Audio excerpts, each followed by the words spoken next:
Student, इसके पहले वाले लेक्चर में हमने क्या किया, हमें कमेंट आ रहा है कि हम जो जिस प्रकार हम स्केलेटन को रिवीजन कराए थे उसी प्रकार हमें सेल साइकिल और सेल डिवीजन को भी रिवीजन कराने के लिए लोग कमेंट किए हैं। तो बच्चों, आज हम सेल साइकिल और सेल डिवीजन का एक सुपर रिपीट रिवीजन रखते हैं मात्र 20 मिनट, 20 to 25 मिनट में पूरा cell division and cell cycle. तो बच्चों, हम स्टार्ट करते हैं। तो हमारा जो सेल साइकिल होता है, जो हम जब सेल साइकिल और सेल डिवीजन पढ़े तो सबसे पहला स्टार्ट हमने किया कि जो हमारा सेल जितने भी all living organism life start from the single cell. हमने बताया कि जितने भी लिविंग ऑर्गेनिज्म होते हैं उनका लाइफ स्टार्ट होता है सिंगल सेल। सेकंड हमने बताया जो हमारा रिप्रोडक्शन एंड ग्रोथ होता है characteristic feature of the all living organism. फिर हमने बताया कि जो पेरेंट्स क्रोमोसोम होता है वो रिप्रोड्यूस करता है two daughter chromosome and divide the time. फिर हमने बताया जो एक सिंगल सेल होता है वो इतनी बार डिवाइड करता है कि मिलियन ऑफ द सेल बन जाता है। जिस प्रकार आज हमारा बॉडी, हम सिंगल सेल से आज हमारे बॉडी में मिलियन ऑफ द सेल होता है। ये हो गया हमारा इंट्रोडक्शन। फिर हमने अगला देखते हैं उसका सेल साइकिल। जब हमने सेल साइकिल देखा तो उसमें हमने बोला जो सेल डिवीजन होता है very important process of the all living organism. फिर हमने देखा कि जो हमारा very important of the living. फिर हमने देखा कि सेल साइकिल में क्या होता है। सबसे पहले सेल डिवीजन होता है, डीएनए रेप्लिकेशन होता है, फिर ग्रोथ होता है। ये तीनों जो प्रोसेस होता है कोऑर्डिनेट में होता है। इसके बाद अगला हमने इवेंट देखा। जब हमने इवेंट देखा तो उसमें क्या था कि जो हमारा जीनोम होता है उसका डुप्लीकेशन होता है। उसके बाद जो synthesis of arginine and protein होता है और cell division into the daughter cell और जेनेटिक कंट्रोल होता है। ये हमारा इवेंट हो गया। उसके बाद हमने pages of the cell cycle देखे। जब हमने पेजेस ऑफ सेल साइकिल देखे तो उसमें देखा जो ह्यूमन सेल होता है और सेल साइकिल को 24 आवर्स में कंप्लीट करता है। उसके बाद हमने अगला देखा जो हमारा ईस्ट होता है वो ओनली 90 मिनट में अपने सेल साइकिल को कंप्लीट कर लेता है। फिर हमने देखा कि जो हमारा एक पेजेस होता है, जो सेल साइकिल होते हैं 2 टाइप होते हैं, या दो पेजेस थे, एक इंटर पेज था एक एम पेज था। जब इंटर पेज देखे तो हम देखा जो इंटर पेज होता है मेटाबॉलिकली एक्टिव होता है और उसके बाद इसे रेस्टिंग पेज बोलते हैं। इसके बाद हमने ये प्रिपरेशन पेज भी होता है, सेल साइकिल का 95% यूज होता है। फिर हमने देखा जब इंटर पेज में 3 पेजेस थे, G1 था, S था, G2 था। फिर हमने अगला एम पेज देखा। जब एम पेज देखा तो इसमें 2 थे, कार्योकाइनेसिस थे, साइटोकाइनेसिस थे। फिर हमने जब कार्योकाइनेसिस को देखा तो इसमें 4 पेजेस थे, प्रोपेज, मेटापेज, एनापेज, टीलापेज। इसके बाद साइटोकाइनेसिस होता है। फिर हमने देखा कि जब प्रोपेज, अब एक एक करके पढ़ते हैं। फिर इंटरपेज, जब इंटरपेज में सबसे पहले पढ़े G1।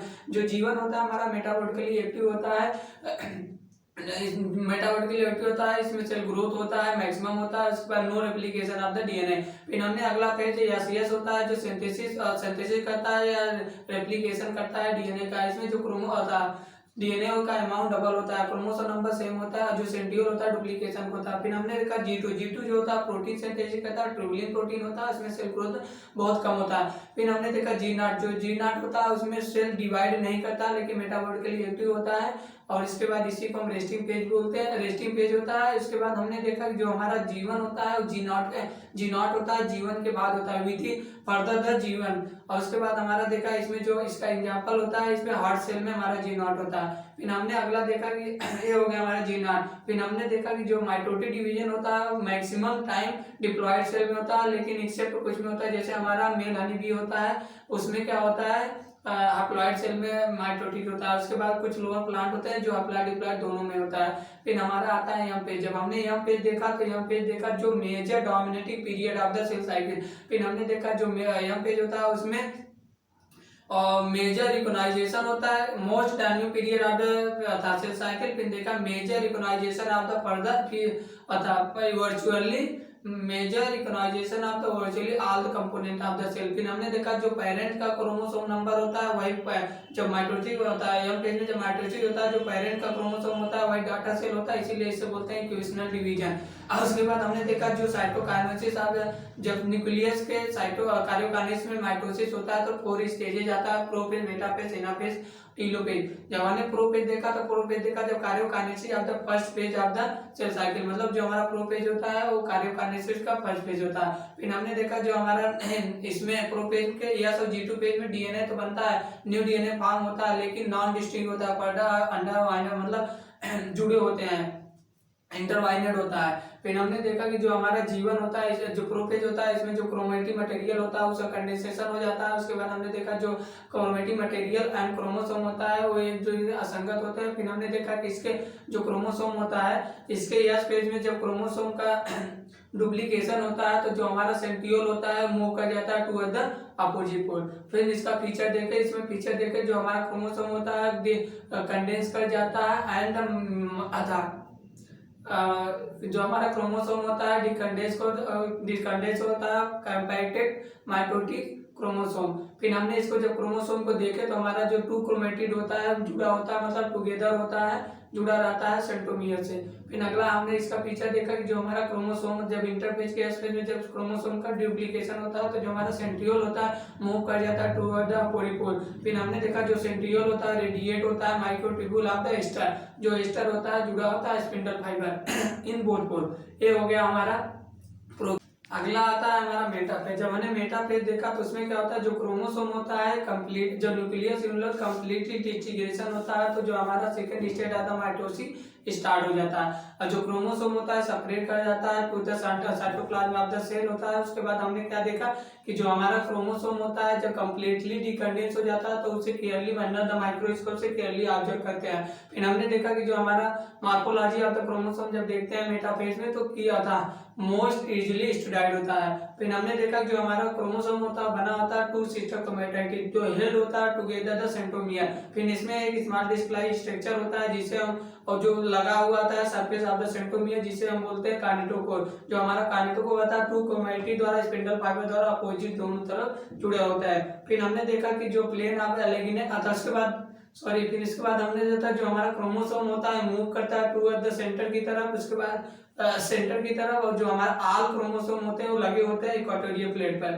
फिर हमने देखा कि जो प्लेन ऑफ एलेगिनेट होता है, प्लेन जो हमारा प्लेन ऑफ लेग्नेट ऑफ द क्रोमोसोम होता है वो क्या करते हैं, रिफर किया जाता है टू द मेटाफेज प्लेट पे।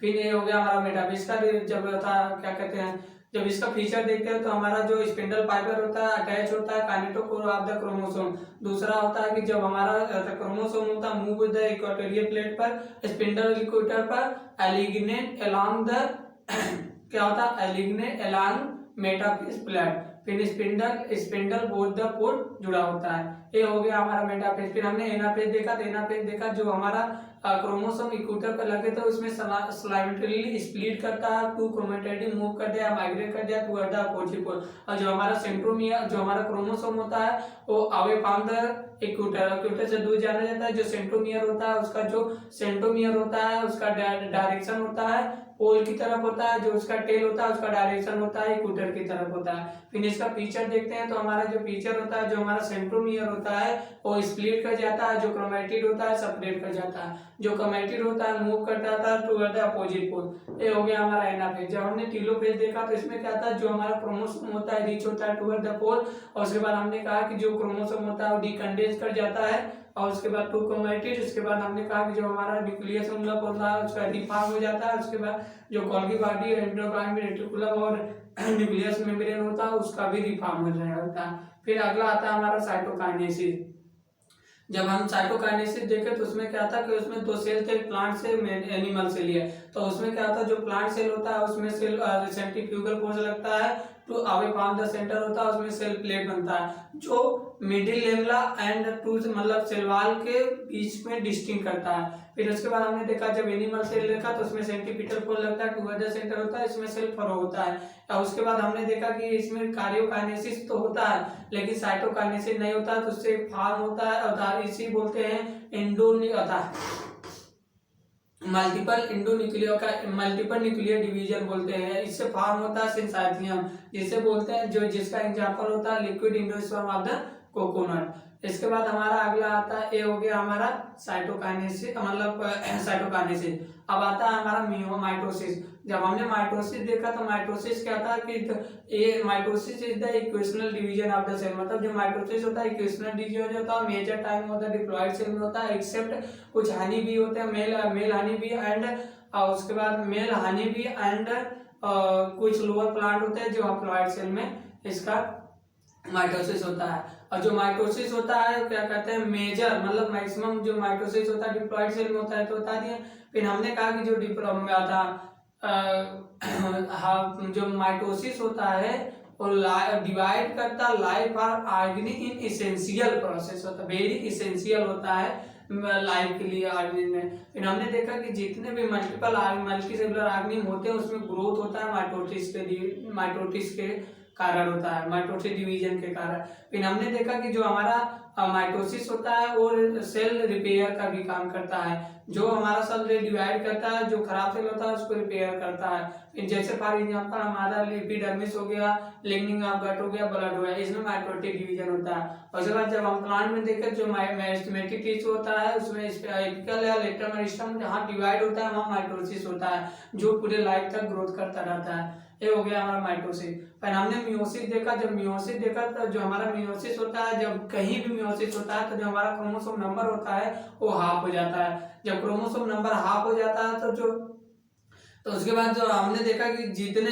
सेक्सुअल रिप्रोडक्शन जैसे हमारा पेरेंट्स हो गए और मदर हो गए, दोनों में जब मियोसिस होता है तो जो हमारा क्रोमोसोम नंबर हाफ होता है, फिर उसमें फर्टिलाइजेशन होता है, फर्टिलाइजेशन के बाद डिप्लॉइड सेल फॉर्म हो जाता है जिसे हम बोलते हैं गैमेटोजेनेसिस। ये हो गया हमारा मियोसिस। फिर हमने इसका फीचर देखा, जैसे ही फीचर देखा हमने बोला कि जो न्यूक्लियस एंड सेल डिवीजन जब होता है मियोसिस इन्वॉल्व होता है, टू साइकिल होता है। क्या होता है, टू सीक्वेंशियल साइकिल बनता है, एक प्रोफेज में आपका meiosis first and meiosis second, but only single cycle is a DNA replication. क्या होता है, only single cycle is DNA replication. फिर सेकेंड इसका है था कि जब हमारा पेरेंटल जो क्रोमोसोम होता है जब रेप्लिकेट करता है इस फेज में, जो हमारा क्रोमेटिड होता है सेम आइडेंटिकल एक क्रोमेटिड और बना लेता है। क्रोमोसोम नहीं बने, क्रोमोसोम नंबर सेम होगा लेकिन क्रोमेटिड एक और बन जाता है। फिर अगला आता है हमारा जब मियोसिस होता है, तो जब भी मियोसिस इन्वॉल्व होता है होमोलॉगस क्रोमोसोम एंड रिकॉम्बिनेंट, और जो हमारा रिकॉम्बिनेंट होता है between non sister committed homologous chromosome होता है। और उसके बाद जब हमारा मियोसिस होता है लास्ट पे प्रोफेज में, तो 4 हैप्लॉइड सेल बनता है। इसके बाद जब हमने मियोसिस फर्स्ट देखा तो उसमें मियोसिस फर्स्ट में 4 स्टेजेस थे, prophase first, metaphase first, anaphase first, telophase first. फिर हमने जब प्रोफेज फर्स्ट देखा तो उसमें 5 स्टेजेस थे, लता जरा पानी दे दो, मतलब लेप्टोजीन जाइगोटीन पैकेटीन डिप्लोटीन डाइकाइनेसिस, लता जरा पानी दे दो। फिर हमने जब लेप्टोटीन देखा जो हमारा एलिग्नेंट क्रोमेटिड तो वो फॉर्म करता है, क्रोमोसोम होता है, क्रोमोसोम उसके बाद ये थीन और लॉन्गेस्ट होता है। और उसके बाद हमने तो क्या देखा कि जो इसे जब लाइट माइक्रोस्कोप से देखे तो क्लियरली ऑब्जर्व। फिर हमने देखा जाइगोटीन होता है, जो जाइगोटीन होता है पेयरिंग और होमोलॉगस क्रोमोसोम सिनेप्सिस होता है, जो पेयर ऑफ क्रोमोसोम होता है बाइवैलेंट और टेट्रावैलेंट। फिर हमने देखा जो हम इसमें एक स्ट्रक्चर डेवलप होता है जिसे हम बोलते हैं सिनेप्टोनोमल कॉम्प्लेक्स, जो जेनेटिक मटेरियल को ट्रांसफर करते हैं। क्या जेनेटिक मटेरियल को ट्रांसफर होता है। उसके बाद हमने क्या देखा, जब इसको क्लियरली ऑब्जर्व करने के लिए हमें नेक्स्ट स्टेज देखते हैं जिसमें पैकेटिन, जो हमारा पैकेटिन होता है फोक्रोमेटेड इच बाइवैलेंट क्रोमोसोम, जो हमारा बाइवैलेंट क्रोमोसोम होता है डिस्टिंक्ट एंड क्लियरली टेट्राड होता है।